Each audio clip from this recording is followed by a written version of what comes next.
Good afternoon, everyone. Can you all hear me? Thank you for having me. Like Christina said, I am Heather and I'm with Advantage Credit Counseling Service. We are a nonprofit organization. We are headquartered in Pittsburgh, but we serve most of southwestern Pennsylvania, and then we stretch as far east as Pittston, the Scranton area. So we do have counselors based in Altoona, which isn't too far from here, but we've been in business since 1968. We provide a variety of financial counseling services, including credit counseling, housing counseling, and financial education presentations like this. So I'm sure that most recently we've all kind of have felt like this between each one of our pay periods. It feels like we're stretching longer to make it to payday. The rising cost of everything has really stretched our budgets. And, under normal times, sometimes we feel like this anyways, but it really has been exacerbated under these conditions of inflation. So things, are definitely, costing more. It's not your imagination. Things are a lot more expensive than what they were even a year ago. So I just did a little comparison. The consumer price index is up 9%, which is a lot. That's a lot of extra money. And that does translate into things costing more money. So, last year at this time, you could buy a pound of ground beef for $5.11. Now that's almost $6 at $5.91. Milk, there's been a big increase in milk. That's almost a 50-cent increase from $3.74 a year ago to now $4.21 for a gallon of milk.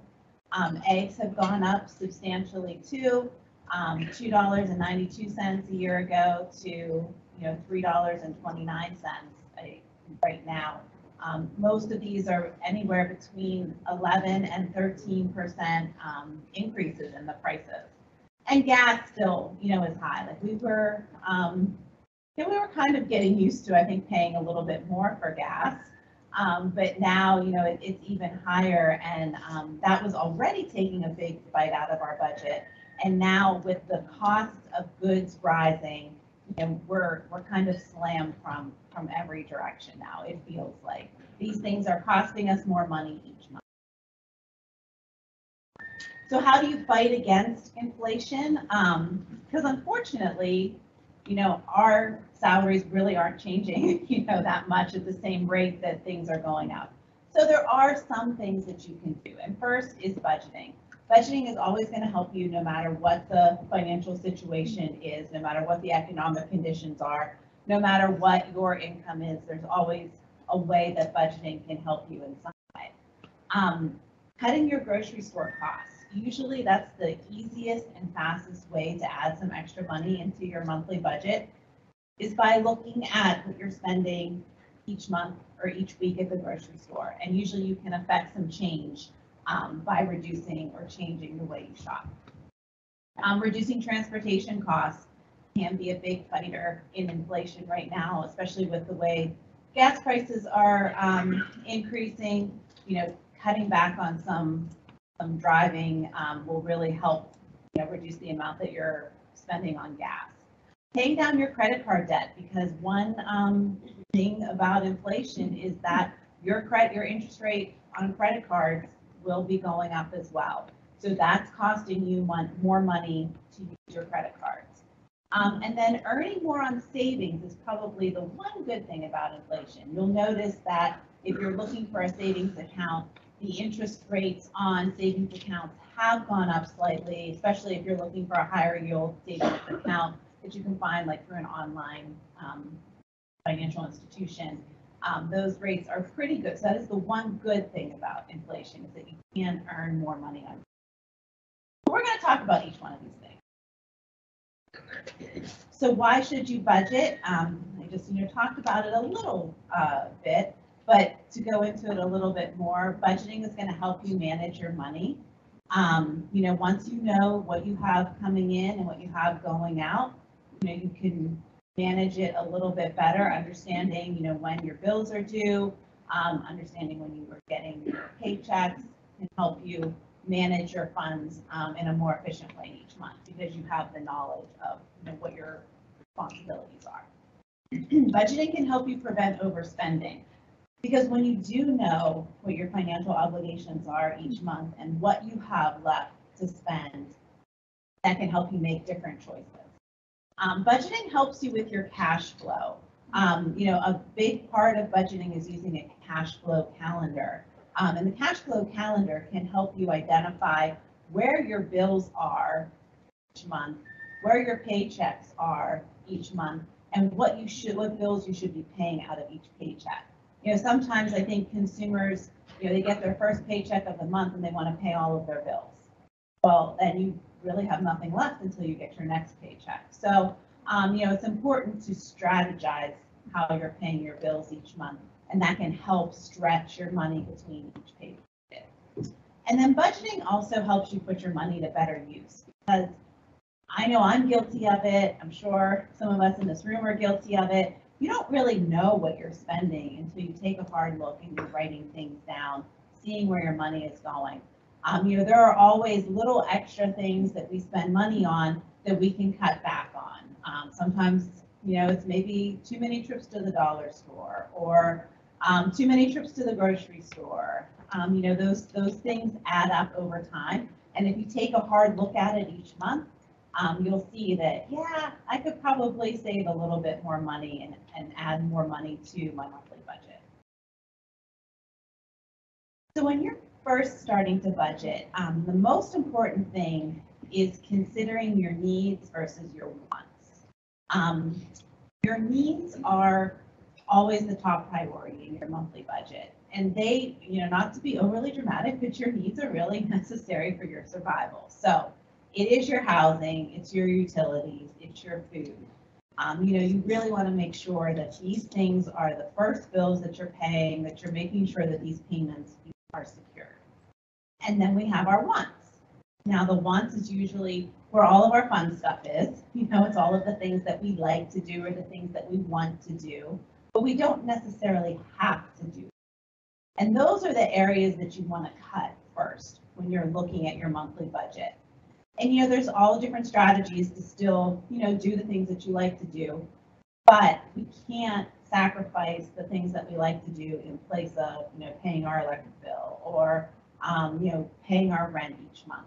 It's important to really take a hard look at those wants and see, what can you cut back on or what can you eliminate? An example would be like a gym membership or sometimes different subscription services. Maybe we have Netflix and Hulu and we don't necessarily need both of those things, so just taking advantage of, those little extra things that we have in our budget and, cutting them out to help us provide better for our needs.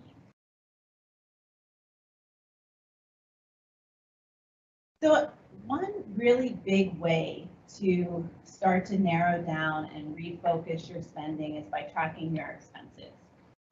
This is really the first step and the most important step, honestly, when it comes to setting up your budget, is tracking your expenses. So this is writing down everything that you're spending money on for 30 days. This will do a couple different things for you. It helps you really identify those areas that you're spending money on that you don't necessarily account for, that you don't think of off the top of your head. Because we could probably all sit down right here at this table. I could pass out, paper and pencil, and we could all write down what our bills are. And if we totaled them up, looked at our monthly paycheck, we'd be like, oh, well, where's all this extra money going? And this is where you find out where all that extra money is going. It's by tracking your expenses and writing down, what you're spending on. So this will also help you project your daily expenses and, help you plan better for, setting up your budget. So I challenge everybody here to keep track for 30 days. I guess we're kind of in the middle of the month. And honestly, we're heading into that gray area of the year where our expenses are typically more than what they are, maybe come January.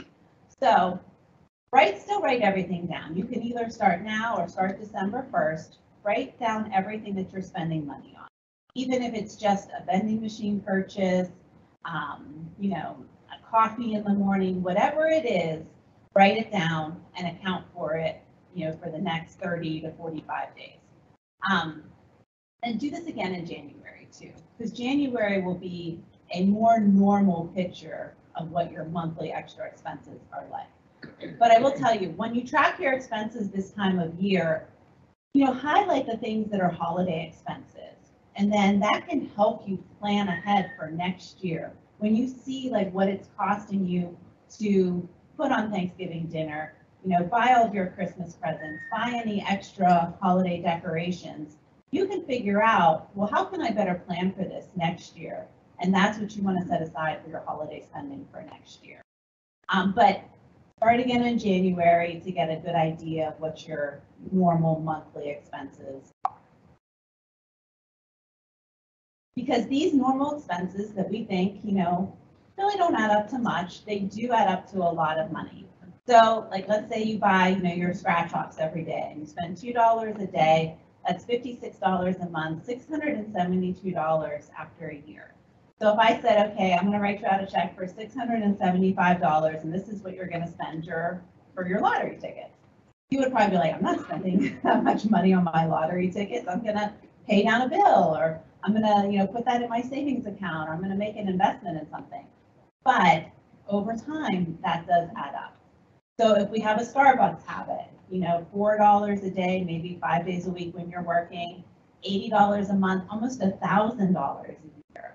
Like it adds up over time. And then eating out, and this is probably like a low estimate for eating out. So even if you just buy lunch out, 5 days a week, $10 a day, $200 a month, $2,400 after a year. So, just maybe you don't cut it out completely, but you cut it out maybe only once a week. That's still adding a substantial amount of money back into your monthly budget. And we don't recognize it until we see it on paper and until we think about, what am I doing here? And this is, what it's going to end up over the course of a year's time. So I encourage you to think about these little expenses in that manner. Think about them in the long term, and that can really help add some money back into your monthly budget. Set a goal, set something that you want to strive for, and then sometimes that makes the sacrifice a little bit. Another important, another important part of your budgeting success is planning for your periodic expenses. And sometimes we don't necessarily think about those when we're planning for our monthly budget. And these are the things that do come up maybe on a quarterly basis, every 6 months, but they do tend to be a higher amount in your monthly budget. So, for example, where I live, my water and sewage bill is a quarterly bill. So when that comes due, it's about $210. So I set aside $70 every month. So then when that bill comes due, it's just another $70. So think about these things that you have in your monthly budgets. For some people, it's taxes. It could be car insurance. Just try and plan for those a little bit better, because if you're not planning for them, sometimes they can throw your monthly spending plan out of whack, and then you end up, robbing Peter to pay Paul sometimes in those situations. And you can get really detailed on your periodic expenses. It could be registration fees for different things your kids are involved in, or holidays and birthdays can be considered periodic expenses. So think about that and strategize how you can make that a part of your monthly budget. But then, don't get too crazy if you're starting to see like, oh my gosh, like how am I gonna, manage all of this? Just take it one step at a time, and don't overwhelm yourself with, thinking of everything ahead, because you can always make different adjustments within the month that these things are due that can help you meet those expenses.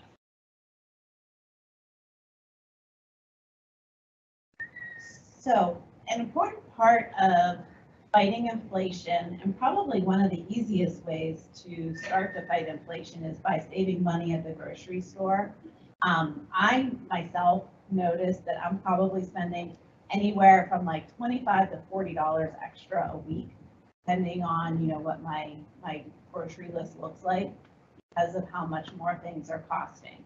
So it's really important to think about, you know, where you're shopping and how you're shopping and doing your best to plan for these types of expenses. So comparison shop, you know, you really want to look at, shop at, you know, a traditional store like Giant Eagle. You know, if you have an Aldi's nearby, take a look at Aldi's. That can be an easy way to save some extra money. Walmart also, you know, is probably more reasonably priced than Giant Eagle. But, you know, if you're going to shop at Walmart, you have to make sure that you're staying on that side of the store and you're not venturing over into the other side, because then that can throw your budget out of whack. So, you know, stay on track, stay on that left side, and, you know, just stay over there and buy your groceries. Has anybody ever used Instacart? Yeah. So when you're using Instacart, you can see how much you're spending by what you're adding to your cart. So I know Aldi's does it. I think probably other places where you could do it.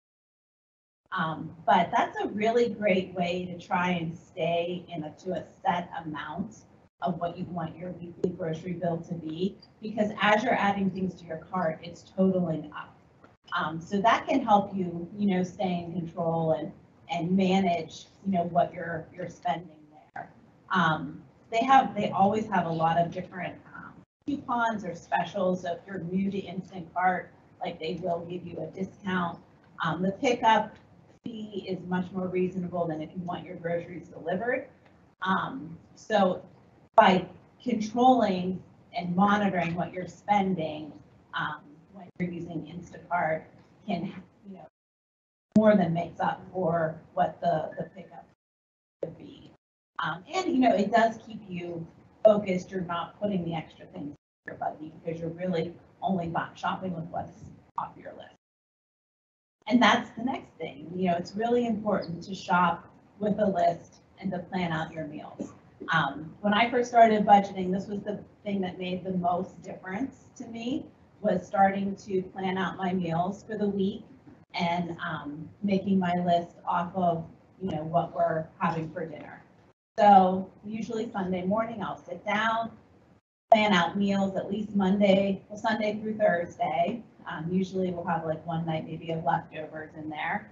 And then I make my list off of that. So that does a couple different things for me. One, it keeps me on track in the grocery store. I'm buying, you know, what we need for the week, not kind of haphazardly trying to guess what we're going to eat.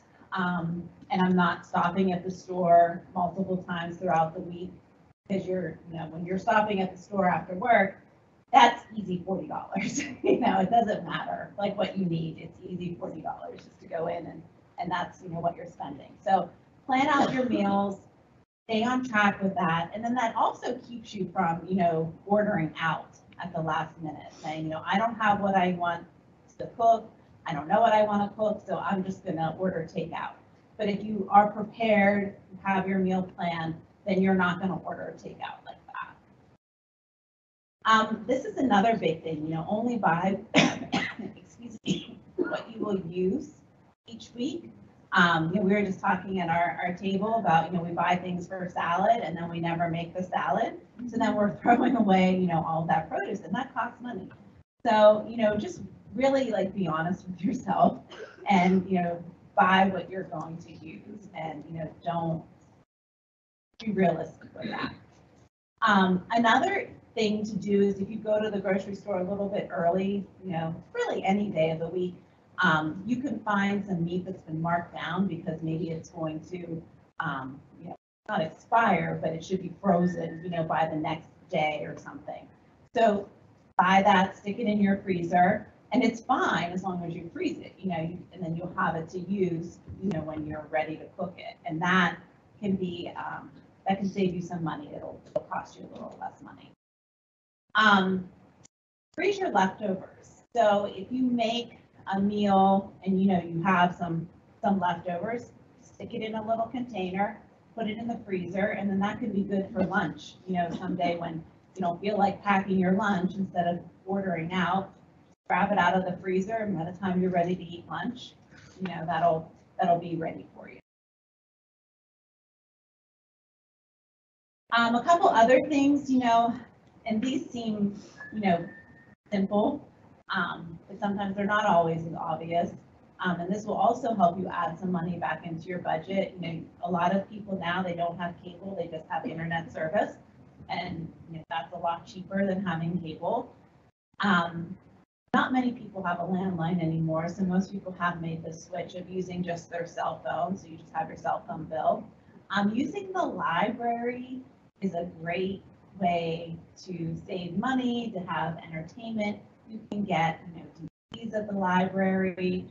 Obviously, you can get books. If you're an e-reader, there's a Libby app where you can check out books onto your e-reader. There's so many ways to use the library for entertainment purposes and to save you that extra money. Like if you watch, or if you want to watch, some of these shows that are on the premium streaming networks, you can check the DVDs out of the library once they're available. So the library is a great resource to save you some money. If you like to go to the movies, this is a really old trick, going to a matinee, or most theaters have a night of the week where it's a cheaper rate for a ticket, and then stocking up on your seasonal sales. Especially it seems like with all of the delays in shipping that happened, over the summer, there's a lot of juice prices on just overstock that the stores have. So look at the clearance racks, look at the Al and Walmart where they have things marked down, and you can stock up on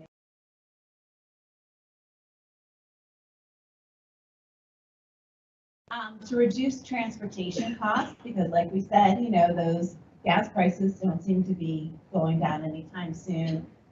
You're really trying to be focused and combine your errands. Don't go out maybe both Saturday and Sunday to run all over the place. Try and keep those errands into one central location.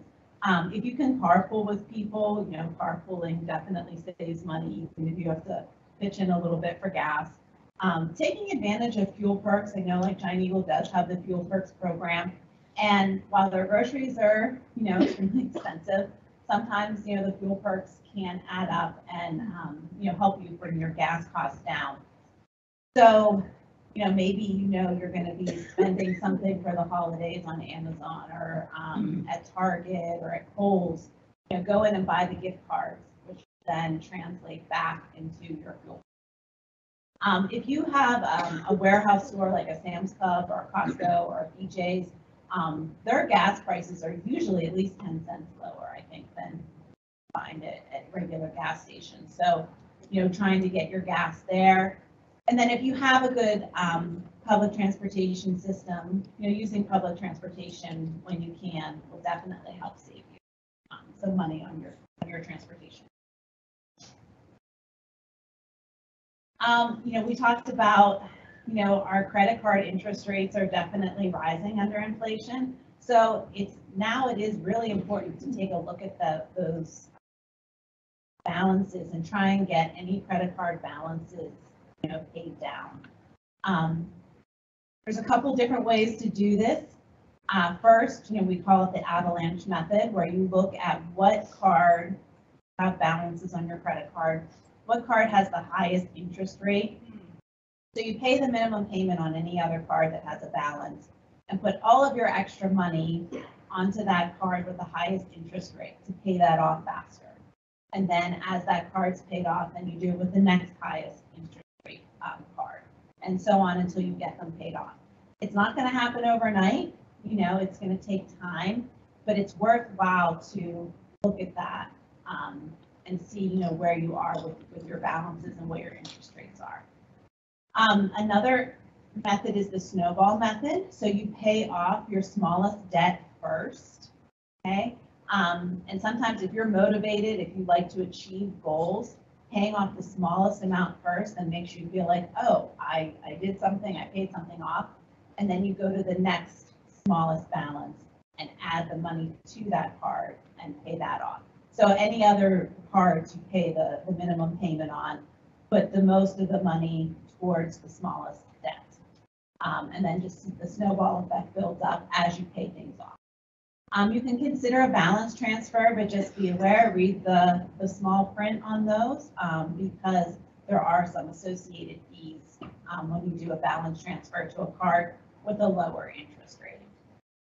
You can utilize something called a debt management program, which is a program that Advantage offers, and we consolidate your debt into one monthly payment and then with a reduced interest rate to your creditors, and then we pay your creditors with a monthly payment that you send to us. We use, excuse me, a combination of that avalanche method and the snowball method when we're paying off your debt. But this is the most important thing, and that is really control your spending. So don't use your credit cards to replace your income or to bridge the gap. Really control what you're spending, each month, and don't, swipe the card just because there's something that you want to buy or something you think you need to buy. Just really be mindful of that, and starting to track your expenses and managing your money will help you be mindful of your spending. But don't use your credit cards as a way to increase your income, because that's not what you're doing. And the good news about inflation is that there are higher interest rates on different savings accounts or savings products. So, if you just use a traditional savings account, now's a good time to maybe research some other methods, like a CD with a bank or a high yield savings account that you can find, through a lot of online institutions. So, just investigate that. And, if you do have some money that you want to allocate towards your savings, which is really important, now's the time to check your interest rates. And it's a good time to start to build your emergency fund.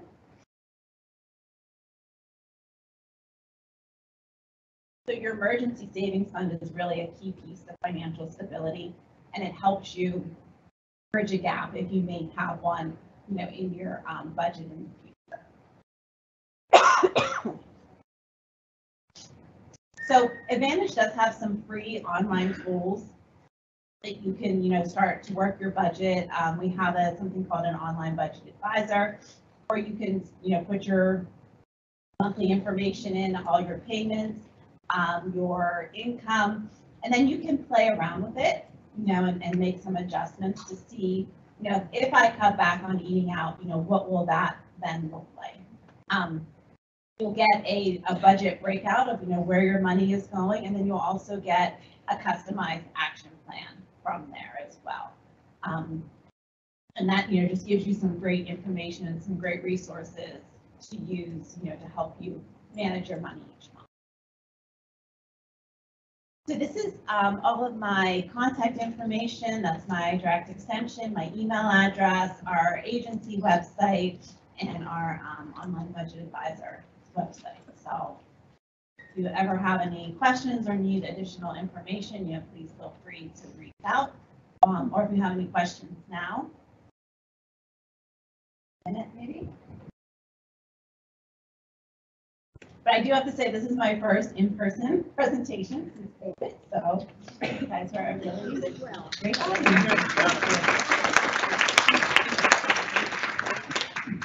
You forgot to say, shop at St. Vincent de Paul's thrift stores occasionally.